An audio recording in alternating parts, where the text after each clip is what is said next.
Bembang o gasolina, alin ang pipiliin mo? Kung wala kang pera, lakad ka na bro. Presyo pataas, parang ayaw bumaba, kaya minsan paa na lang umaandar sa biyahe mo, diba? Bembang o gasolina, buhay ay parang eksena.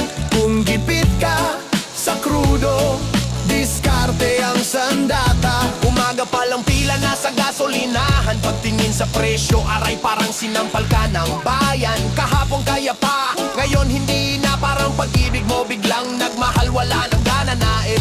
Motor ko nakaparty lang nagtatampo, saan na tayo boss? Sabi ng makina ko, sabi ko sandali lang nag-iipon pa, pero bulsa ko sumigaw, wala na talaga. Kaya nag-isip ako habang naglalakad, kung saan dadalhin ang tsinelas kong kupas. Hindi man mabilis pero tuloy ang biyahe, basta may tiyaga makakarating kahit dahan-dahan pare. Bembang o gasolina, alin